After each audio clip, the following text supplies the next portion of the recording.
profesor titular de la Universidad de Valencia. En este momento está realizando su doctorado en neurociencia.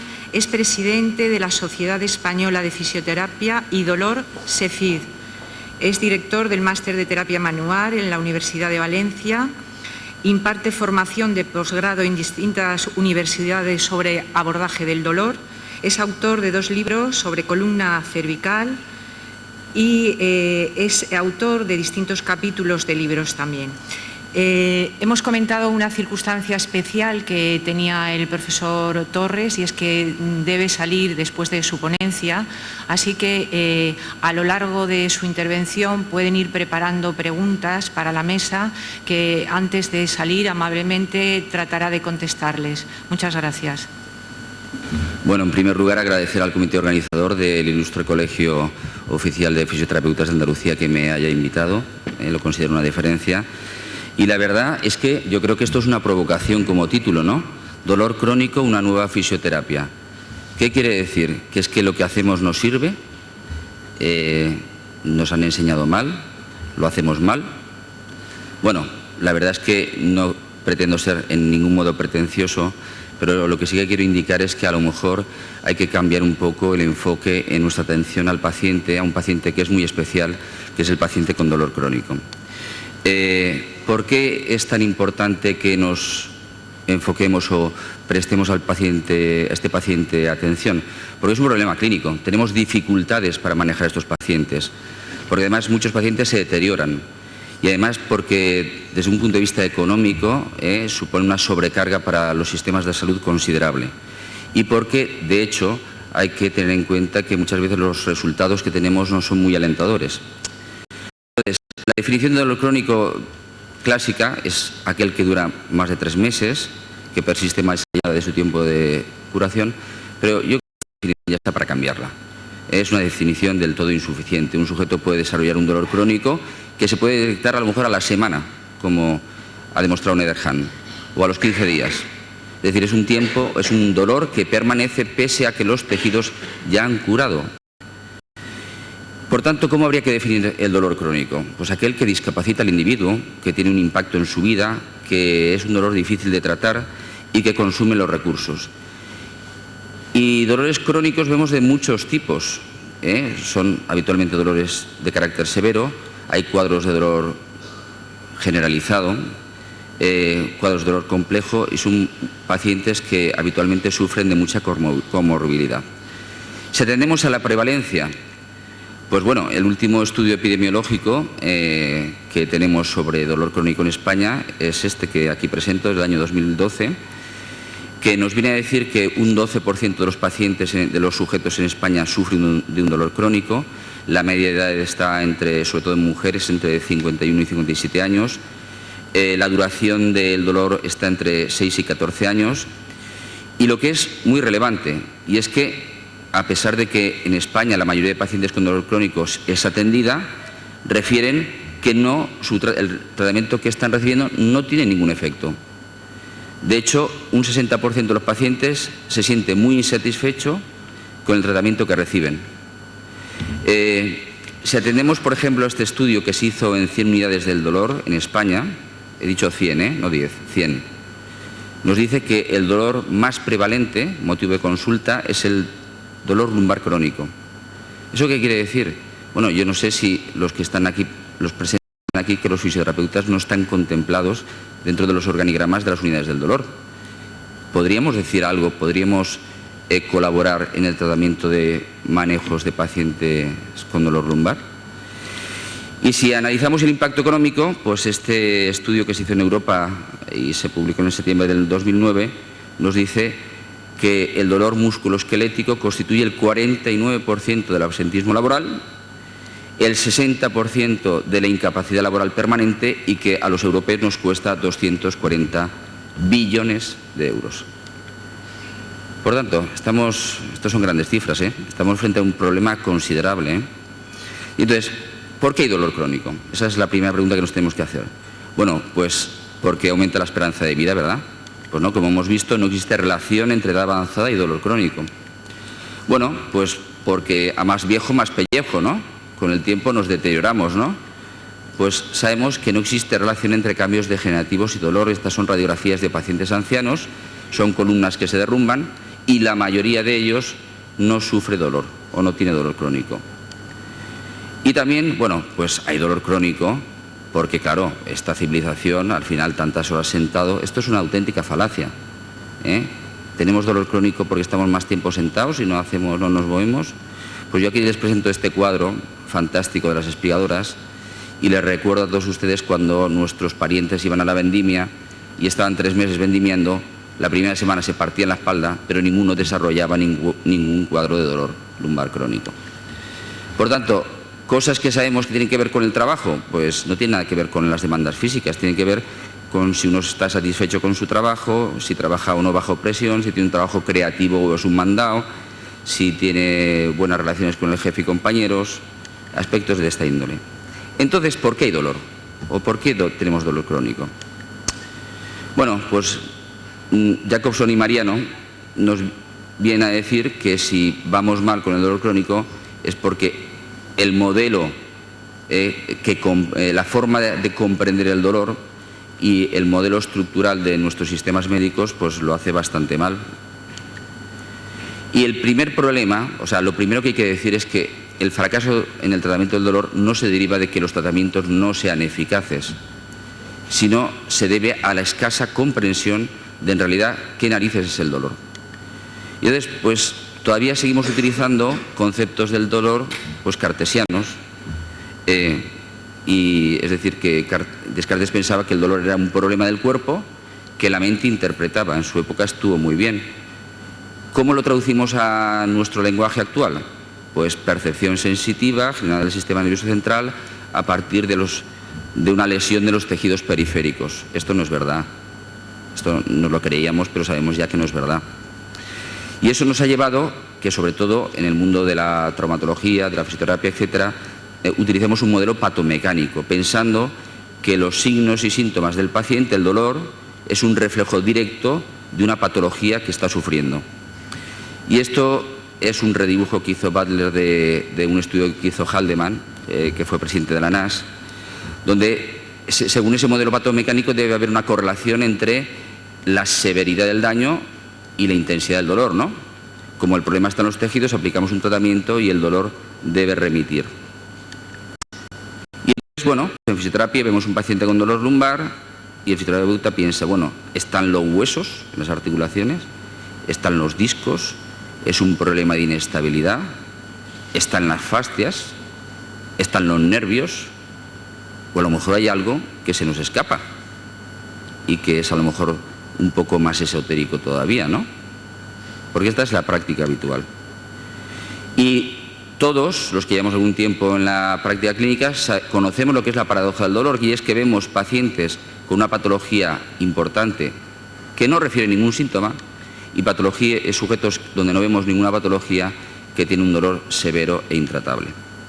Y yo les saco esta imagen de Julia Popova, que fue atacada cuando salía del trabajo, y cuando llegó a su casa se metió en la cama y su madre dijo, uy, parece que llevas algo en la espalda, una cosita rara.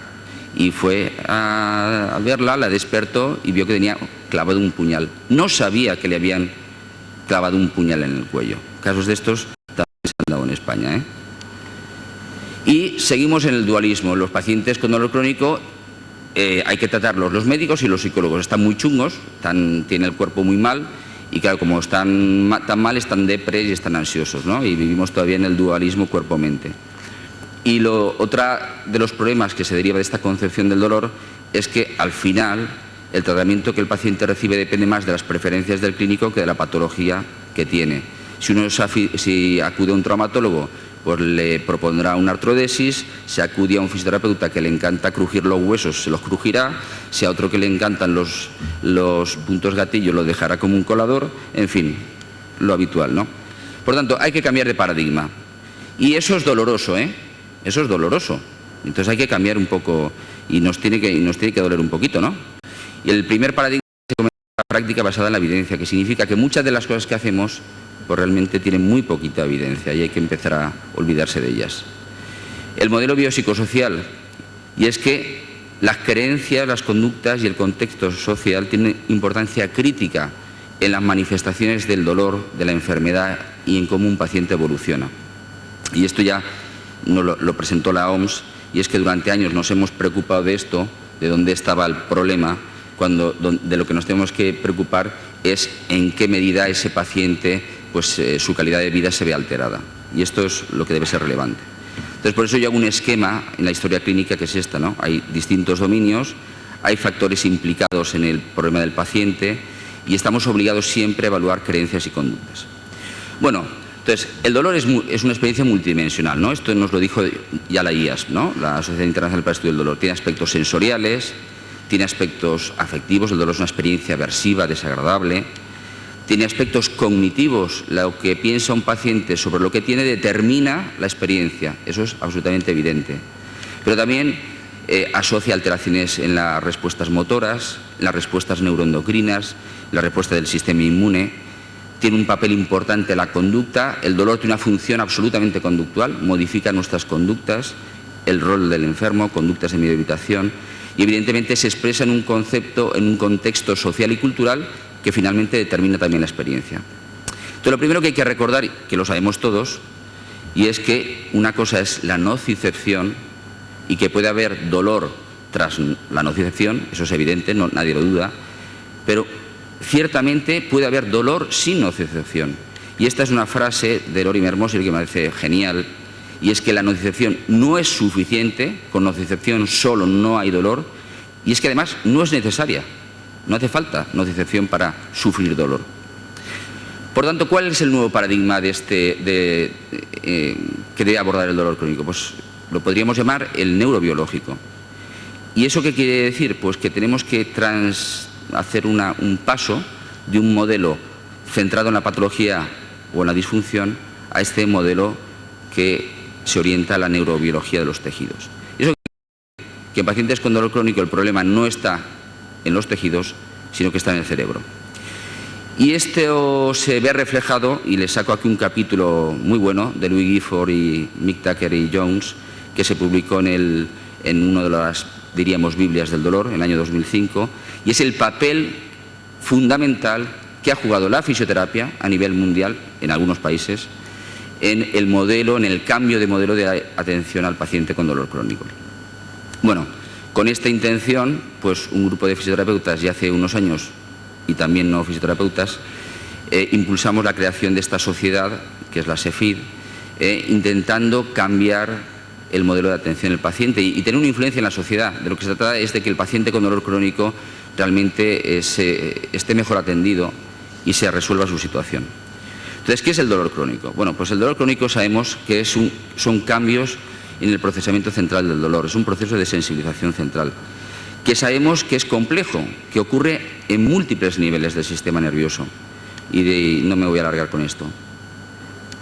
Pero sobre todo, la revolución de las técnicas de neuroimagen, que nos permite ver los patrones de actividad cerebral, nos están diciendo que el dolor ya no es un síntoma, sino que el dolor es una respuesta generada por nuestro cerebro, que además, siempre que se activen unas áreas específicas del cerebro, el sujeto tendrá dolor, independientemente de que el desencadenante sea un desencadenante nociceptivo, o sean cogniciones, o sean emociones, o sean estímulos visuales, etc. Los mapeos del cerebro con dolor sabemos que nos parecemos todos bastante, que hay diferencias individuales en función de la experiencia y sobre todo que hay diferencias considerables en pacientes con dolor crónico. Y sabemos que cuando un sujeto tiene dolor se activan múltiples áreas del cerebro y del sistema nervioso central. Y bueno, una de las teorías que fue y sigue siendo revolucionaria para comprender el dolor fue la de Melsack, que es la teoría de la neuromatriz, que viene a decir que todo lo que sentimos y experimentamos evidentemente lo genera el cerebro y que esa neuromatriz de la experiencia o de la percepción corporal es la que genera respuestas, y una de esas respuestas es el dolor, como otra respuesta pueden ser emociones, conductas, etc. Entonces el esquema sería el siguiente: un estímulo de cualquier tipo activa la neuromatriz, es decir, nuestro, diríamos, sistema operativo cerebral, y este pone en marcha un programa específico, adaptado o congruente con ese estímulo, o que el cerebro considera congruente. Y dentro de ese programa específico está el dolor y otros aspectos de la experiencia que el paciente tiene. Entonces el esquema sería el siguiente: acude un estímulo, se van a poner en marcha una serie de redes neurales de protección básicas, redes neurales límbicas, somatosensoriales y finalmente redes cognitivas. Y este concepto de la neuromatriz, asociado al concepto de cuerpo virtual de Wolff, viene a decirnos que el dolor no pertenece al cuerpo real, sino al cuerpo virtual. Y hay una frase excepcional de Melsack que viene a decir que no se necesita un cuerpo para sentir un cuerpo. Los sujetos que son parapléjicos tienen un dolor severo en los miembros inferiores y no se sienten las piernas. Y también nos dice que cada una de las cualidades de la experiencia del dolor puede ser generada por el sistema nervioso central sin necesidad de ningún estímulo nociceptivo, una vez más.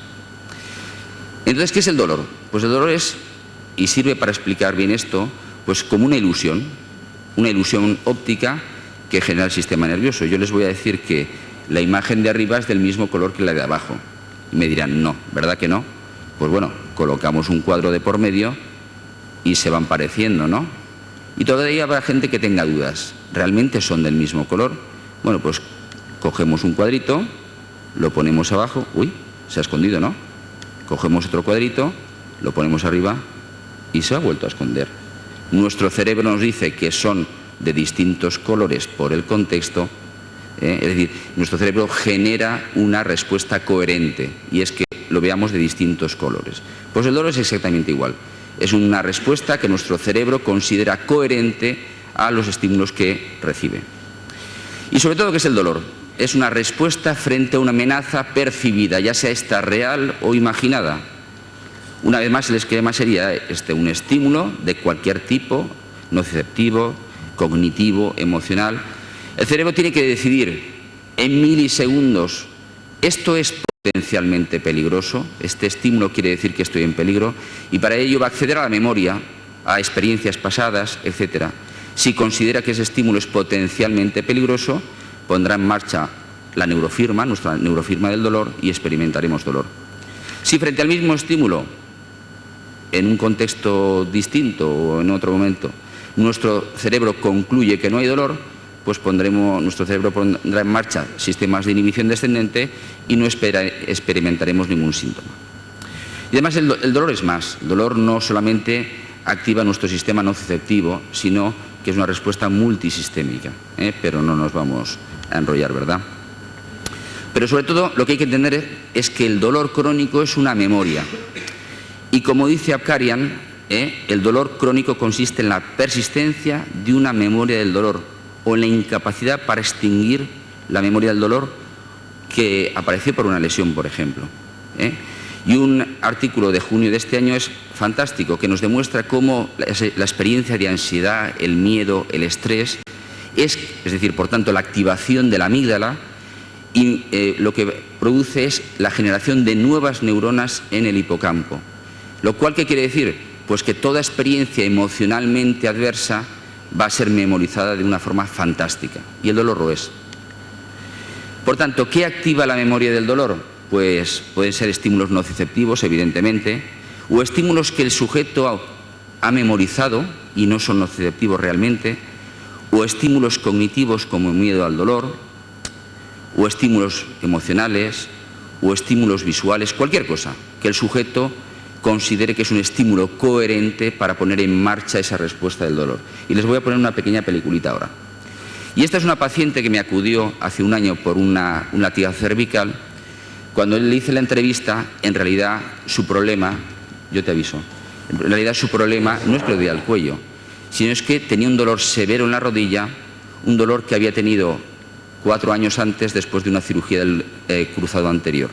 Pero un año antes de ese accidente ya el dolor había cedido, había sido un dolor, una rehabilitación muy dolorosa, muy molesta, había sido intervenida 2 veces, 2 artroscopias de rodilla después, etc. Con lo cual de repente empieza a contarme unas cosas y eso es lo que me cuenta. ¿Qué te pasa con la rodilla? Pues me pasa que a veces veo a alguien hacerse daño o caerse, o un futbolista pegarse un rodillazo y me duele a mí. sea, me duele a mí, pero mi rodilla. O sea, no es que me dé sensación de decir, oh, pobrecito, qué daño se ha hecho. Sí que, pero me duele físicamente, localizado. Bueno, hace unos años oiríamos a esta chica y diríamos, bueno, esta chica está un poco de la bola, ¿no? Está un poco de la cabeza, ¿no? Pero esto sabemos que es verdad. Es decir, esta chica había experimentado un dolor severo y simplemente un estímulo visual como el ver a alguien hacerse daño, ya era capaz de evocar su dolor con la misma intensidad, con la misma calidad. Ese es exactamente mi dolor. Ya lo dice el refrán, ¿no? Duele de verlo, ¿no?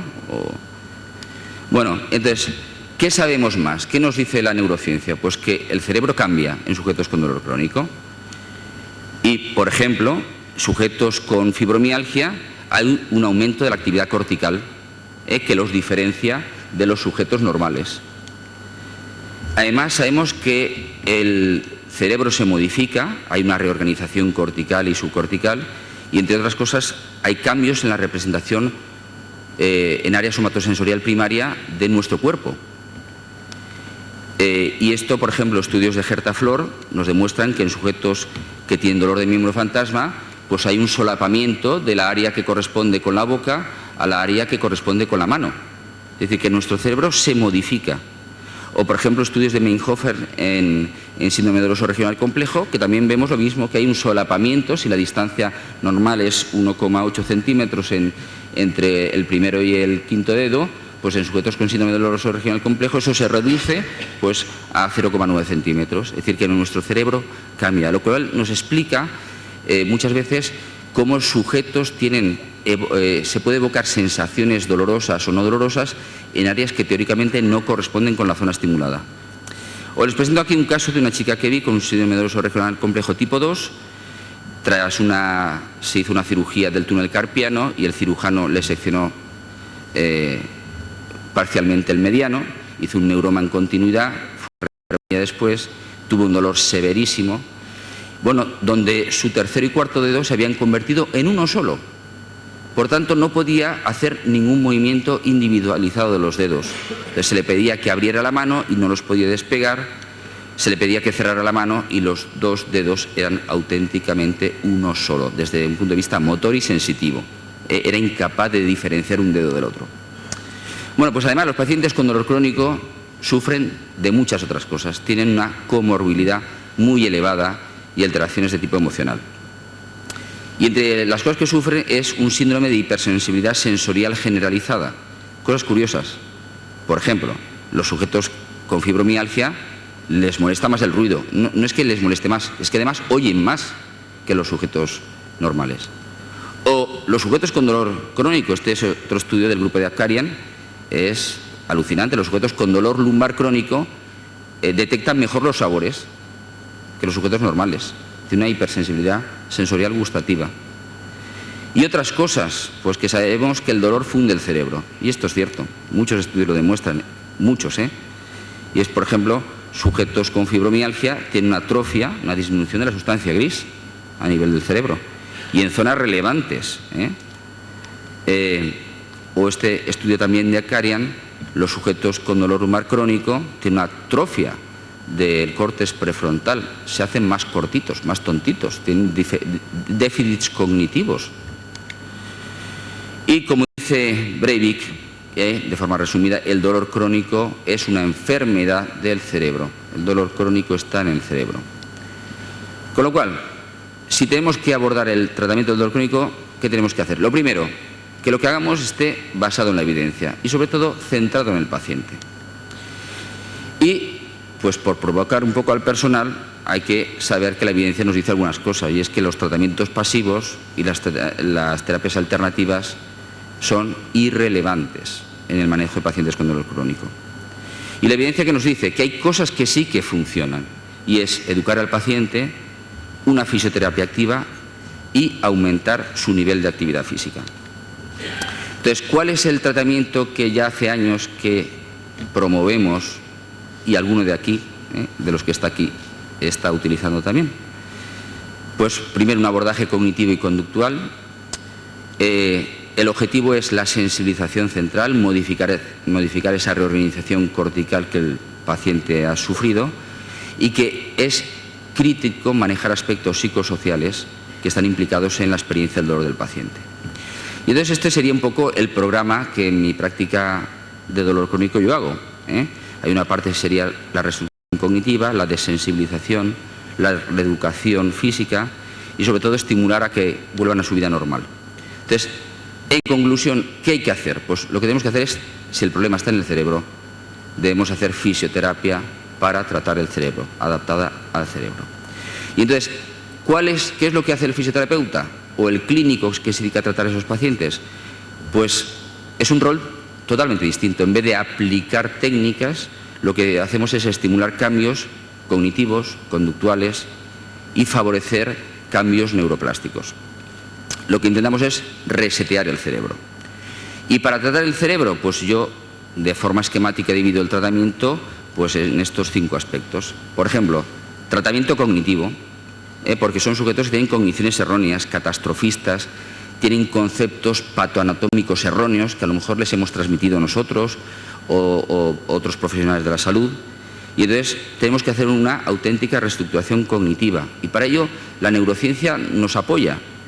Y hay que hablarles de lo que es la sensibilización central, que el dolor es una memoria, que el dolor no está en su cuerpo real, sino que está en su cuerpo virtual, que el dolor depende del contexto, etc. Entonces la gente me dice, oiga, ¿usted está haciendo psicología? Y digo, pues no. Pues Deikin y Richardson ya nos dicen que el manejo de los factores psicosociales asociados al dolor y a la incapacidad funcional tiene que ser una parte, y es esencial, de la responsabilidad del fisioterapeuta con respecto al paciente. Es decir, esa es nuestra responsabilidad, manejar aspectos cognitivos y psicosociales que estén implicados con la experiencia del dolor del paciente. Entonces, ¿cómo hacemos la reestructuración cognitiva? Pues utilizamos la neurociencia, que entiendan que tienen dolor, y es cierto, pero que el dolor no está en sus huesos, no está en su cabeza, sino que está en su sistema nervioso central. Es biologizar la experiencia que el paciente tiene. En definitiva, que el dolor que tiene no significa que esté mal, que su cuerpo esté mal, que su problema es que tiene una sensibilización central, que su cerebro malinterpreta, codifica más los estímulos que recibe, que el dolor está en su cuerpo virtual y no en el cuerpo real. Desde el punto de vista, ¿cuál es el tratamiento sobre el contexto emocional? Pues sabemos que los pacientes son pacientes hipervigilantes, que viven con miedo, el miedo los atenaza, que sufren un auténtico distrés emocional y evidentemente, y lo pongo entre paréntesis, ¿hay algún otro aspecto de tipo emocional que esté implicado en el desarrollo del dolor crónico? Porque a lo mejor eso se escapa de nuestras competencias. Sabemos que hay una correlación entre experiencias adversas en la infancia y dolor crónico, entre haber sufrido abusos sexuales y sufrir dolor crónico. Por tanto, tenemos que plantearnos si en alguno de nuestros pacientes hay algo que está perpetuando y que no es de nuestra competencia esa situación de dolor crónico. Entonces, ¿qué es lo que hacemos? Pues hacemos una asimbolia del dolor. Es decir, ¿qué quiere decir? Que quitamos el aguijón al dolor. El dolor no significa, cuando el paciente empieza a entender que el dolor no significa que me estoy deteriorando, que eso que me ha dicho el médico y es que tengo una osteoporosis, que es la carcoma de los huesos, no es cierto, sino que mi cuerpo está sufriendo pues cambios a los que se va a poder adaptar o cualquier otra explicación, pues el paciente empieza a tener menos miedo, menos ansiedad frente a la experiencia y va desimbolizando, asimbolizando ese dolor. Desde el punto de vista perceptual, ¿podemos hacer algo? Pues mucho, porque son sujetos con hiperalgesia, pues con alodinia, pensemos en un dolor neuropático, y entonces podemos utilizar muchas técnicas, cosas que durante décadas hemos estado haciendo, técnicas de estimulación o de contrairritación o de neuromodulación, etc. Estas técnicas de estimulación, pues, ¿de qué se trata? Pues aumentar las aferencias no nociceptivas o nociceptivas, y producir una neuromodulación periférica. Y puede ser cualquier cosa, pues estimular la piel, el calor, movilizar las articulaciones, los nervios o producir daño. producir dolor. No hay mejor analgésico que producir dolor, estimular de alguna manera. Ahora bien, yo siempre digo que estas técnicas de neuromodulación periférica, que han demostrado su utilidad en dolor agudo, yo personalmente raramente las utilizo en pacientes con dolor crónico, porque lo que quiero es desmedicalizar al paciente. Pero bueno, que nos pueden ser útiles, podemos utilizar en algún momento. Bueno, y ejemplos de estas, pues yo no sé si han conocido los antiguos parches Sor Virginia, que eran fantásticos, fantásticos. Estos son los modernos, ya no es lo mismo. O a lo mejor algunas cosas de las que están de moda, pues a lo mejor lo que hacen es estimular la piel, lo cual es fenomenal porque es nuestro órgano sensorial más extenso. O hablar, que no tengo tiempo, de nuestro sistema de control inhibidor difuso del dolor. Y es que nuestro cerebro está hecho para la relevancia. Entonces, nuestro cerebro está recibiendo miles de estímulos en un momento determinado. Y solamente va a hacer caso, va a llevar a la consciencia aquello que considere relevante. Con lo cual, en un sujeto con dolor, a lo mejor le doy otra estimulación, que puede ser cutánea, o ver una película fantástica, o inducir la distracción de cualquier tipo, y nuestro sistema de control inhibidor difuso del dolor pues va a anular la percepción dolorosa. Pues a lo mejor muchas de las técnicas que hemos estado utilizando durante años en realidad no han sido efectivas por sus aspectos mecánicos, sino a lo mejor han sido efectivas porque han inducido la activación de nuestros sistemas moduladores del dolor. Por tanto, hay una frasecilla que a mí me gusta mucho, y es: cuando hacemos un tratamiento basándonos en técnicas de estimulación, ¿qué debemos tratar? ¿Dónde duele? No, hombre, no, solo eran los fisioterapeutas antiguos, no. Hay que tratar la causa del dolor, la fuente del dolor. Pues no, señores, yo pienso que lo que tenemos que tratar es la representación, esa representación cortical y subcortical donde está el dolor. Y con respecto a la organización cortical, pues podemos hacer un montón de cosas. Ya hemos contado que los sujetos con dolor crónico tienen, muchos de ellos, una negligencia sensorial, o sea, una alteración de las representaciones cognitivas de orden superior. O sea, tiene una distorsión de su cuerpo, tiene una auténtica disrupción de su esquema corporal. Entonces, podemos utilizar muchos sistemas. Puede ser ejercicios de cuerpo virtual, de imaginación motora, reentrenamiento sensorial. De lo que se trata es de producir una auténtica extinción de la memoria. Y entonces, pues algunas estrategias pues se están utilizando ya hace algunos años, y esto es por poner un ejemplo, pero hay miles de estrategias posibles para modular la reorganización cortical. Entonces, como he comentado, el dolor crónico se asocia a una alteración de las representaciones cognitivas de orden superior, como los sujetos que han sufrido un ictus, o que tienen una alteración central, pues de causa después de una lesión vascular, etcétera. Tiene una auténtica negligencia sensorial, una auténtica negligencia cognitiva, negligencia motora. Tiene su esquema corporal alterado. Entonces, ¿qué estrategias se proponen? Pues estimular el cuerpo virtual. En realidad de lo que se trata es actuar sobre esa representación cortical que forma parte del programa del dolor que el paciente tiene, sin necesidad de evocar el dolor. Es decir, ponemos en marcha el programa al que se asocia el dolor, pero evitando inicialmente que el sujeto perciba el dolor. Estas técnicas, ¿qué mecanismos se han propuesto? Pues son eficaces, pues, a lo mejor porque activan esos circuitos motores corticales, porque activan nuestro sistema de neuronas en espejo, porque reconcilian las respuestas motoras con la información sensorial, y porque seguramente normalizan nuestras representaciones cognitivas, sensoriales, motoras, etc. Por ejemplo, los movimientos imaginados que se están utilizando en entrenamiento deportivo, sabemos que activan las mismas redes corticales que un movimiento real y que nos permiten acceder a ese cuerpo virtual sensitivo motor sin desencadenar el dolor. O la clásica reeducación en espejo, o lo que estamos empezando a hacer de reeducación virtual. ¿Por qué? Porque sabemos que a nivel cortical la información visual, y un ejemplo era el caso de esta chica que os he enseñado, domina sobre la propioceptiva. Por tanto, el feedback visual domina sobre el feedback somatosensorial en la representación cortical propioceptiva. También porque aumenta la excitabilidad motora, porque a lo mejor activa nuestras neuronas en espejo. Es decir, tenemos evidencia de que estos sistemas de realidad virtual o reeducación en espejo son eficaces. También el entrenamiento de discriminación sensorial. ¿Por qué? Porque sabemos que los sujetos con dolor crónico tienen menor capacidad para discriminar la localización de un estímulo y las características de ese mismo estímulo cuando lo aplicamos sobre la piel. Y además que sabemos que la intensidad de la reorganización cortical se relaciona tanto con la intensidad del dolor que el paciente sufre como en la disminución de la discriminación sensorial. Y esto es el primer trabajo que se hizo de utilización de discriminación sensorial en pacientes con dolor de miembro fantasma, fantástico, de Gerta Flor, donde demostró que en amputados a los que se entrenaba en discriminación sensorial, primero se obtenía una reducción de la intensidad del dolor de miembro fantasma, que eso se asociaba a un retorno, una normalización de la reorganización cortical, y además estaban correlacionados el aprendizaje en la tarea de discriminación con la mejora en la reorganización cortical y con la disminución del dolor.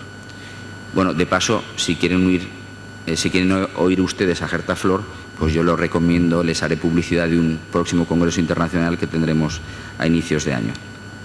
Bueno, y puede ser, por ejemplo, entrenar la discriminación entre dos puntos, utilizando el discriminator, o mejorar la densidad de inervación con los monofilamentos de Semmes-Weinstein, etc. Porque hay un montón de estudios, por ejemplo, este estudio de Pletcher hecho en sujetos con síndrome doloroso regional complejo, donde se demostraba que la normalización de la representación cortical se asociaba con la mejora en los test de discriminación sensitiva, o de discriminación entre dos puntos. Es decir, hay una correlación entre mejora en la discriminación sensorial, normalización cortical y disminución del dolor. Con respecto a aspectos motores, pues sabemos que los sujetos con dolor crónico se mueven mal, hacen movimientos vigilados, tienen una intolerancia específica, no pueden estar sentados más de 5 minutos, no pueden estar de pie, tienen una intolerancia física concreta, tienen un síndrome de desacondicionamiento. Entonces, ¿qué cosas podemos hacer? Bueno, podemos corregir esos patrones motores disfuncionales, y eso está muy bien, pero para mí lo más crítico es, para tratar esa intolerancia específica que tienen, utilizar técnicas de exposición gradual como si tuvieran una fobia. Y esto es, desde un punto de vista de la práctica diaria, para el fisioterapeuta es de lo más difícil. Tenemos que desarrollar una progresión secuencial con una línea de partida en cuanto a distancias o tiempos que no provoquen el dolor, con un incremento progresivo obligatorio, porque muchos de estos pacientes son el típico que te dicen, bueno, mañana vamos al cine, y te dice, bueno, pues si el dolor me deja, iré al cine, pero si el dolor no me deja, no iré al cine. Es decir, que al final el dolor es el que domina su vida, entonces hay que romper este círculo vicioso. Entonces el sujeto se le pone un programa de exposición gradual y lo tiene que hacer sí o sí. Habrá que a lo mejor ajustarlo si evoca demasiado dolor, pero hay que romper este círculo de yo hago en función de lo que el dolor me deje hacer. Y bueno, esto es un tipo de planilla de los que yo utilizo en la consulta, donde el paciente tiene que hacer pues esta exposición gradual al estímulo doloroso. Y otra cosa que para mí es tremendamente relevante, el sujeto tiene que, les damos, aparte de ese programa de exposición gradual, un programa de reactivación física. ¿De qué se trata? Pues de que el paciente sude. Y yo, esta diapositiva ya hace muchos años que la voy sacando por ahí, y es que yo hay cosas que no recomiendo. Y no recomiendo las gimnasias suaves, ni tai chis, ni aquagyms, ni yogas, ni nada de esto. Y no es que les tenga yo manía, en absoluto. El problema es el contexto. Y es que toda la gente que va a hacer tai chis y yogas y aquagyms, todos son sujetos con dolor.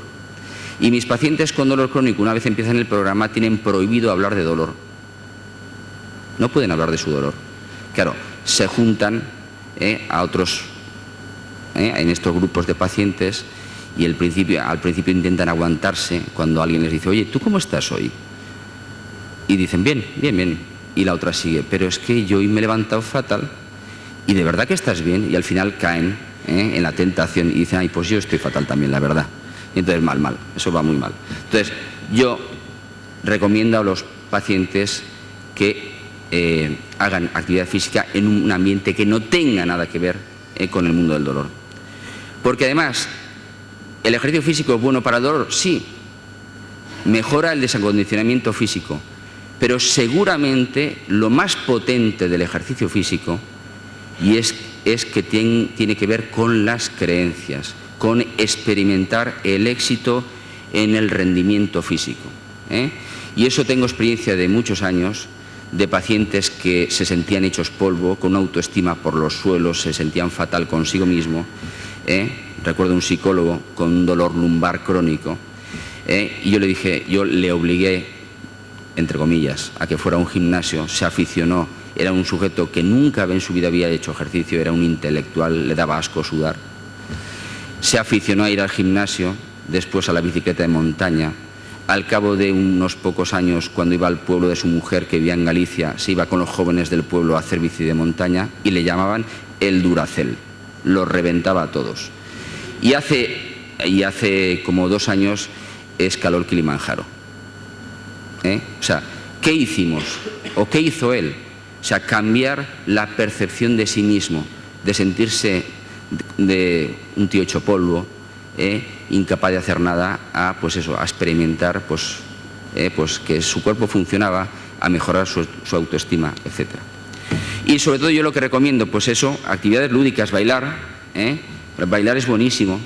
¿Por qué es buenísimo bailar? Porque muchas veces cuando mandamos a un paciente a ejercicio físico, está pendiente de sus percepciones corporales. Cuando un sujeto baila, está pendiente de no hacer el imbécil, perdonadme la expresión, es decir, no parecer un pato, no pisar a la compañera de baile, de hacer los pasos bien. La gente se divierte, si hace baile 2 o 3 días a la semana, normalmente se hace una el sábado después se va uno a cenar, y además pueden haber cosas que pasen después, que también son muy, muy lúdicas, ¿no? O sea que va fenomenal. Con respecto a las conductas, son sujetos que viven con una permanente conducta de miedo-evitación. Y eso les lleva a la autoexclusión social, a encerrarse en su casa, a no salir, etc. Entonces, tenemos que actuar sobre esas conductas, y sobre todo, les invitamos a que no pierdan oportunidad para pasárselo bien, para disfrutar de la vida, para salir con los amigos. Que no manden mensajitos como este, no voy a poder quedar, no veo nada, ¿verdad? Sin gafas, el dolor de mi espalda ha empeorado, ¿no? Esto es lo típico que hace un paciente con dolor crónico. Y sobre todo estimular la vuelta al trabajo, que la cosa está muy mal, ya lo sabemos todos, lo dice Gordon Waddell, uno de los grandes en el dolor lumbar. Lo típico, no, usted hasta que no se encuentre al 100% no vuelva a trabajar. No, hombre, no. Reincorporación al trabajo, reeducación por el trabajo puede ser un fantástico método de reeducación y de fisioterapia. A lo mejor hay que modificar un poco inicialmente el trabajo, pero hay que trabajar, señores, hay que trabajar. Y aumentar la interacción social, las actividades recreacionales, no perder la oportunidad para pasárselo bien. Y sobre todo, porque como son sujetos que, muchos de ellos que llevan muchos años con dolor, ayudarles a identificar el éxito, a experimentarlo, porque a lo mejor están realmente mejorando, objetivamente se ve que mejoran, somos todos conscientes, pero ellos tienen dificultad para ver que están mejorando. Y yo creo que me he portado bastante bien con el tiempo, ¿no? Como conclusión, el dolor crónico está en el cerebro, se produce porque hay cambios neuroplásticos en el sistema nervioso central. Cuando tratemos pacientes con dolor crónico debemos basar el tratamiento en esa nueva comprensión de esos cambios neuroplásticos que ocurren y en esos cambios psicosociales asociados. Hay nuevas estrategias en el tratamiento del dolor crónico que pueden actuar sobre esa neuroplasticidad central que es maladaptativa. Son necesarios, y eso es una invitación a todos ustedes, fisioterapeutas que sean expertos en el tratamiento del dolor crónico, que sean capaces de modificar esas creencias erróneas que el paciente tiene, esas conductas de miedo y evitación, que sean capaces de establecer un programa que favorezca el reacondicionamiento físico y que normalice esas respuestas corticales. Y finalmente, los conocimientos actuales que nos concede la neurociencia, junto con el nuevo abordaje, con esa aproximación neurobiológica y con ese modelo biopsicosocial que debe basar nuestra práctica cotidiana, deben impulsar un cambio en el modelo de fisioterapia orientado al paciente con dolor. Y como decía Dante Alighieri, quien sabe dolor todo lo sabe. Esto, en fin, da vergüenza, pero en fin, esto es casi un poco de publicidad de un libro mío, en fin, pero lo vamos a pasar rápido para que no se note.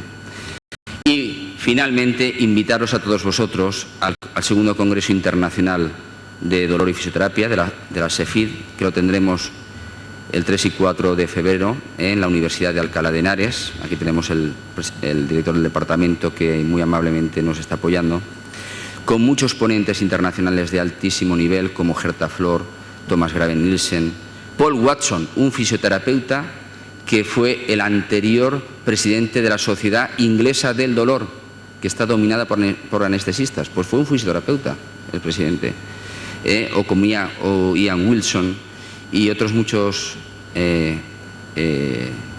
docentes y ponentes con mucha experiencia y con alta calidad.